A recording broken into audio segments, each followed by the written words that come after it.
Assalamualaikum warahmatullahi wabarakatuh.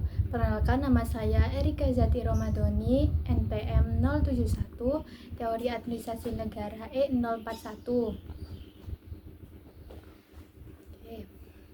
Pada video ini saya akan menjawab soal UAS mata kuliah Teori Administrasi Negara. Pembahasan saya akan melihat fenomena kebijakan publik dari sisi teori administrasi negara dan dikaitkan dengan praktik empiris di Indonesia.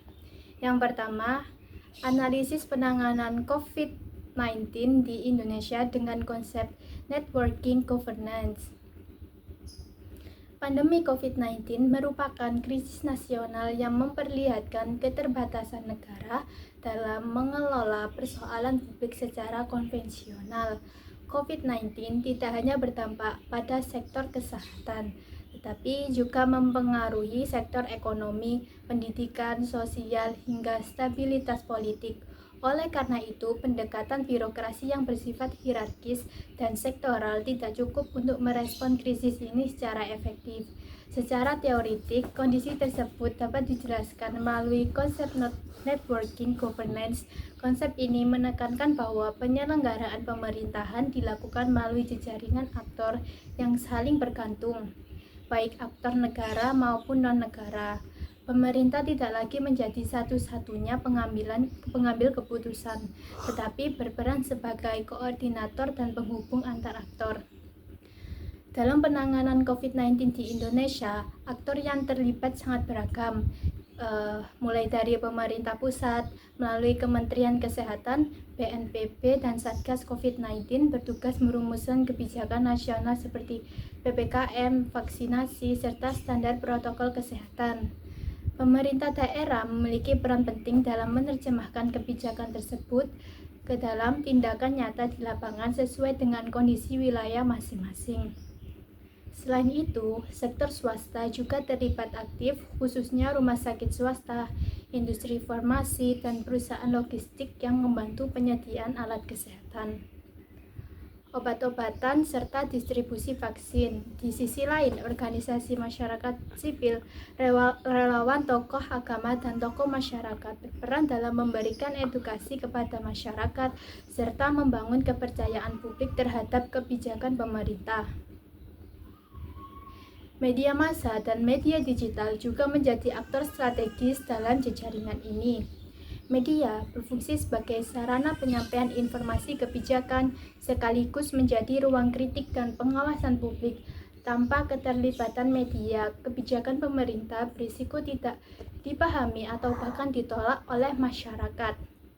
Namun, implementasi networking governance dalam penanganan COVID-19 tidak berjalan tanpa hambatan. Salah satu kendala utama adalah lemahnya koordinasi antar aktor, terutama di awal pandemi. Terjadi perbedaan kebijakan antara pemerintah pusat dan daerah, tumpang tindih kewenangan, serta komunikasi publik yang tidak konsisten.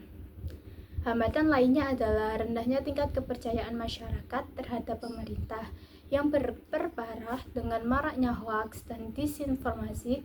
Kondisi ini menunjukkan bahwa keberhasilan networking governance tidak hanya ditentukan oleh banyaknya aktor yang terlibat, tetapi juga oleh kualitas koordinasi, komunikasi, dan kepercayaan antar aktor.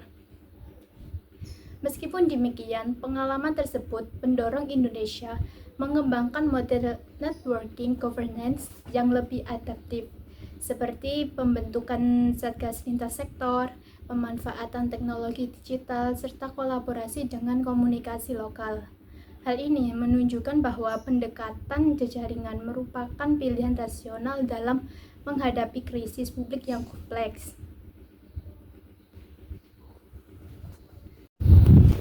Berdasarkan uraian yang saya sampaikan, dapat disimpulkan bahwa penanganan COVID-19 di Indonesia menunjukkan pergeseran penting dalam cara negara mengelola krisis publik.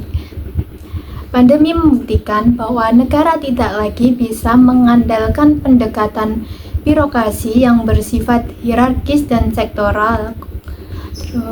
Kompleksitas persoalan menuntut keterlibatan banyak aktor dan kapasitas dan peran yang berbeda. konsep networking governance menjadi relevan karena mampu menjelaskan bagaimana kebijakan publik dihasilkan melalui interaksi dan kerjasama antar aktor negara dan non-negara. Dalam konteks Indonesia, keberadaan pemerintah pusat, pemerintah daerah, sektor swasta, masyarakat sipil, media, serta komunikasi lokal membentuk sebuah jejaringan kebijakan yang saling bergantung satu sama lain. Meskipun dalam praktiknya masih ditemukan berbagai hambatan seperti lemahnya koordinasi, perbedaan kepentingan, dan rendahnya kepercayaan publik. Pengalaman penanganan COVID-19 justru menjadi proses pembelajaran kelembagaan bagi pemerintah Indonesia. Negara belajar bahwa keberhasilan kebijakan tidak hanya ditentukan oleh kekuatan regulasi, tetapi juga oleh kemampuan membangun komunikasi, kepercayaan, dan kolaborasi. Selain itu, pandemi juga menunjukkan bahwa peran pemerintah mengalami transformasi dari aktor dominan menjadi koordinator jejaring. Pemerintah tidak kehilangan legitimasi tetapi justru memperkuat perannya sebagai pengaruh kebijakan dan penjaga kepentingan publik di tengah beragam kepentingan aktor lain.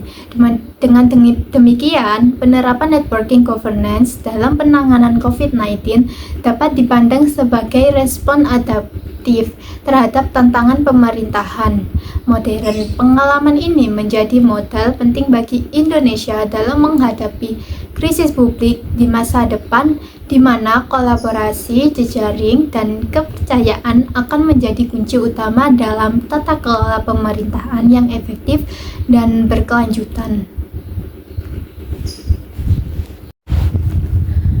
Oke, kita lanjut di soal nomor 2. Program Kader Surabaya Hebat dalam perspektif New Public Governance. Stunting merupakan persoalan publik yang bersifat struktural dan jangka panjang. Dampaknya tidak hanya dirasakan pada sektor kesehatan, tetapi juga pada kualitas sumber daya manusia di masa depan. Pemerintah Kota Surabaya menyadari bahwa persoalan ini tidak bisa diselesaikan hanya melalui kebijakan top-down atau intervensi birokrasi semata. Oleh karena itu, pemerintah Kota Surabaya membentuk program Kader Surabaya Hebat sebagai upaya melibatkan masyarakat secara langsung dalam penanganan stunting. Jika dianalisis menggunakan paradigma New Public Governance, program ini mencerminkan pergeseran peran pemerintah dari pengendali menjadi fasilitator. Dalam paradigma New Public Governance, pelayanan publik tidak lagi dipandang sebagai produk pemerintah semata, tetapi sebagai hasil kerja bersama antara pemerintah, masyarakat, dan aktor non-negara. Program Kader Surabaya Hebat menunjukkan praktik tersebut secara nyata. Para kader berasal dari lingkungan masyarakat setempat dan memiliki kedekatan sosial dengan seluruh sasaran. Mereka berperan dalam melakukan pendataan balita, mendampingi ibu hamil dan ibu menyusui, dan juga memberikan edukasi gizi serta memantau kondisi keluarga berisiko stunting secara berkelanjutan. Pemerintah Kota Surabaya berperan menyediakan pelatihan, data, regulasi, serta dukungan kelembagaan bagi para kader. Pola ini menunjukkan adanya co-production, di mana keberhasilan program sangat bergantung pada kerjasama antara pemerintah dan masyarakat.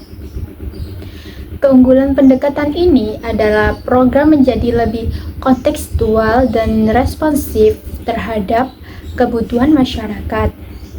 Masalah stunting yang berkaitan dengan budaya, pola asuh, dan kondisi di ekonomi keluarga dapat ditangani secara lebih efektif oleh aktor yang memahami konteks lokal. Namun, implementasi program ini juga menghadapi sejumlah hambatan. Kapasitas kader yang tidak merata, keterbatasan waktu, serta potensi kelelahan menjadi tantangan utama. Selain itu, koordinasi data antar kader dan perangkat daerah terkadang belum sepenuhnya terintegrasi.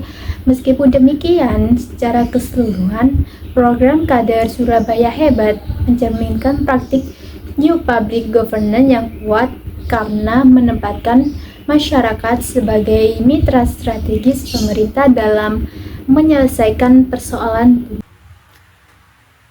Berdasarkan pembahasan tersebut, dapat disimpulkan bahwa program Kader Surabaya Hebat merupakan contoh konkret penerapan paradigma New Public Governance dalam penyelenggaraan pelayanan publik di tingkat lokal. Program ini menunjukkan adanya pergeseran peran pemerintah dari aktor dominan menjadi fasilitator dan yang mendorong kolaborasi antar negara dan masyarakat.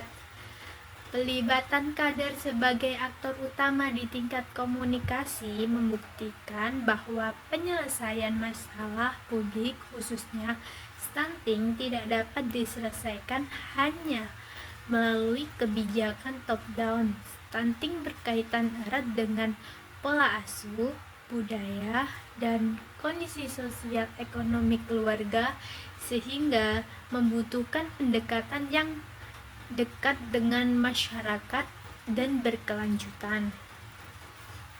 Keberhasilan program ini sangat ditentukan oleh hubungan kepercayaan antara pemerintah dan masyarakat. Kader ini berasal dari lingkungan setempat yang memiliki legitimasi sosial yang kuat, sehingga pesan-pesan kebijakan seperti edukasi gizi dan kesehatan dapat diterima dengan lebih baik oleh keluarga sasaran. Meskipun masih menghadapi berbagai tantangan seperti perbedaan kapasitas kader, keterbatasan sumber daya, serta koordinasi data yang belum sepenuhnya optimal, hambatan tersebut tidak mengurangi nilai strategis program ini. Justru tantangan tersebut menunjukkan bahwa New Public Governance bukanlah pendekatan yang instan, melainkan proses jangka panjang yang membutuhkan penguatan kapasitas dan komitmen bersama. Dengan demikian, program Kader Surabaya Hebat dapat dipandang sebagai praktik tata kelola kolaboratif yang relevan dan berkelanjutan. Pengalaman ini tidak hanya penting bagi kota Surabaya, tetapi juga dapat menjadi referensi bagi daerah lain dalam mengembangkan kebijakan publik berbasis partisipasi masyarakat dari jejaring aktor. Oke, soal nomor 3, yaitu mengapa New Public Governance menjadi solusi dibanding paradigma lain. Jawabannya, perkembangan paradigma administrasi publik tidak dapat dilepaskan dari perubahan lingkungan pemerintah dan tuntutan masyarakat. Pada awalnya, Old Public Administration menempatkan pemerintah sebagai aktor utama yang bekerja berdasarkan hierarki, aturan, dan prosedur formal.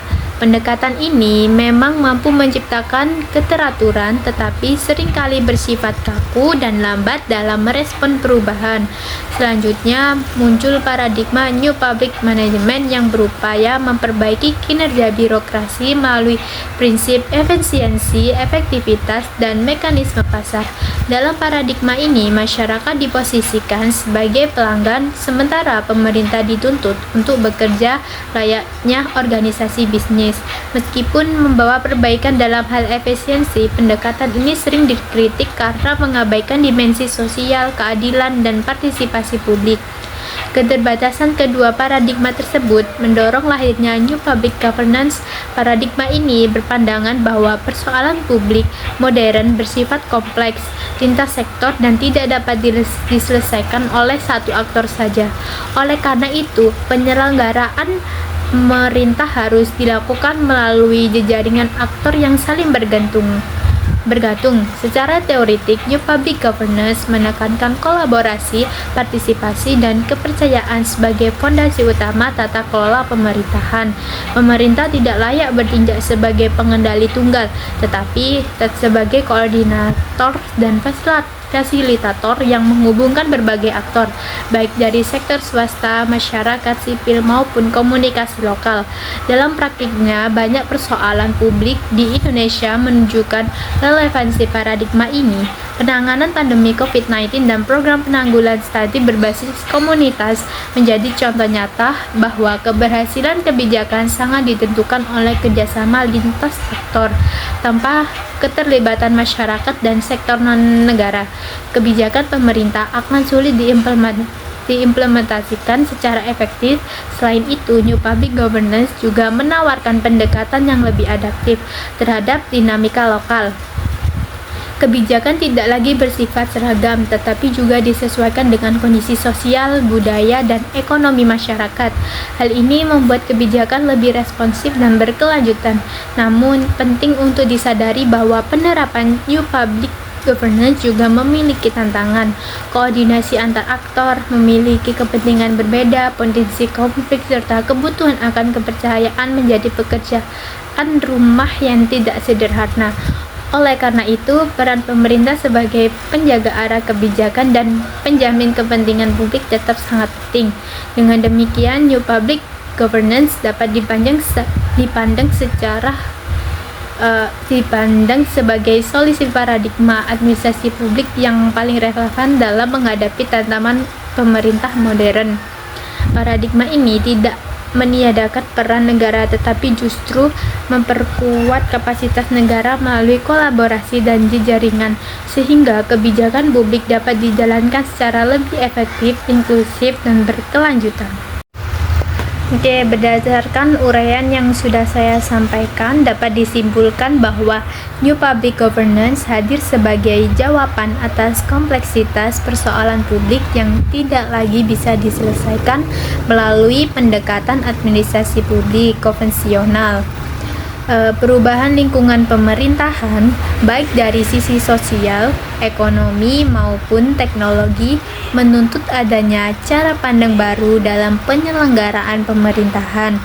Paradigma of public administration yang menekankan hierarki dan kepatuhan prosedural terbukti kurang adaptif terhadap persoalan yang dinamis dan lintas sektor. Sementara itu, New Public Management meskipun berhasil meningkatkan efisiensi dan kinerja organisasi publik, cenderung menggeser orientasi pelayanan publik ke arah logika pasar dan mengurangi dimensi partisipasi masyarakat. New Public Governance menawarkan pendekatan yang lebih seimbang dengan menempatkan pemerintah, masyarakat, dan sektor non-negara dalam posisi yang saling melengkapi.